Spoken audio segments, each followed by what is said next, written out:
এটা হয়েছে butter Scotch, ঠিক আছে। আর এটা হয়েছে আপনার চকলেট, এটা রেড ভেলভেট, এটা ভ্যানিলা, আর এটা তো রসমালাই। আপনার কোনো স্পেশাল কোনো আইটেম? আর স্পেশাল না, এখন আমার কাছে স্পেশাল যেটা আমার মানে বাসাতে বা সবাই খুবই পছন্দ করে সেটা হচ্ছে চকলেট আর আপনার হচ্ছে ভ্যানিলা কেকটা বাসায় 1 নাম্বার। হ্যাঁ, বাট আমি আজকে যেহেতু এখানে প্রথম, তো আমি বুঝতেছি না কোনটা, বাট আমার কেক সবাই পছন্দ করে। দোকানদার হিসেবে তার কাছে সবগুলাই ভালো না, আমার কাছে সবই ভালো, বাট আপনি বলছেন স্পেশাল যদি বলি আমি তাহলে হ্যাঁ, আপনি কোশ্চেন করছেন আমাকে স্পেশাল এর, তো সেই ক্ষেত্রে বলছি যে আমার বাসার রিভিউ যদি বলি যে আমার যারা খাইছে ইতে পূর্বে তারা সবসময় আমার জন্য ভ্যানিলা, মানে আমার থেকে যেটা নিছে ভ্যানিলা দাও আর না হলে চকলেট দাও, তো ওইটার জন্য।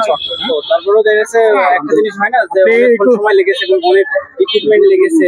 হ্যাঁ, সেটা রসমালাই, সেটা সব থেকে বেশি কস্টিং যদি আমার যায় সেটা রসমালাই, আর হইছে বাটার স্কচে একটু বেশি মানে কস্ট পড়ে এটা। আপু একটু চকলেটটা একটু ঢাকনাটা হাইট বেশি, হাইট কম।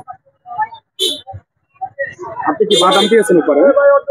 না না, এটা হচ্ছে আপনার এই যে চকলেট চিপস। চকলেট চিপস বিভিন্ন আইটেমের কেক রয়েছে আপনার কাছে। 5টা আইটেমের কেক দেখতে পাচ্ছি।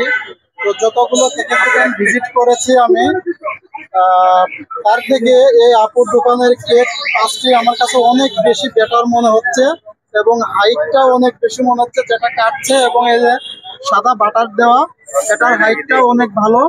তো সেই হিসেবে মনে হচ্ছে কেকগুলো খুবই স্বাস্থ্যসম্মত।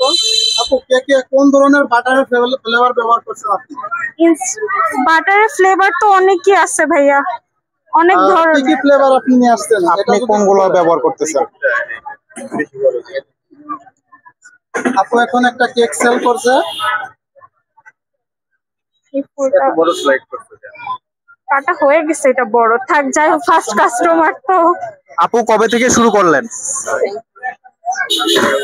তো আমরা কিছু কিছু কেক বিক্রেতার দোকানে দেখছি এই যে গোল করে যে বাটার গুলো দেওয়া, হ্যাঁ, এখান থেকে 8 পিস কেকের স্লাইস হয়, 10টা করে স্লাইস হয়। তো একটার উপর এরকম বাটারের গোল চিহ্ন থাকে আর কিছুগুলোর উপর থাকে না, তাহলে কি সেখানে কিন্তু কাস্টমার কিন্তু হয়ে যাচ্ছে, মানে ও খুশি হয়ে যাচ্ছে। তো 8টা স্লাইস হলে 8টার উপরে কিন্তু এরকম একটা বাটারের মোড়া দেওয়া থাকবে, কারণ কি আপনি যদি সবগুলোর উপর এরকম দিয়ে থাকেন তাহলে কেকগুলো কিন্তু আর মানসম্মত বজায় থাকে। ঠিক আছে আপু, একটু যদি আপনার কেকগুলোর সম্পর্কে একটু বলতেন, প্রত্যেকটা যদি একটু ডিটেইলসটা বলতেন হাতে নিয়ে। আমার কেকটা 3টা স্লাইস করা আছে, 3টা লেয়ার মানে করা আর কি আছে, এটাই হইছে একটু ডিফারেন্ট করা। আচ্ছা আচ্ছা। আর নরমালি আপনার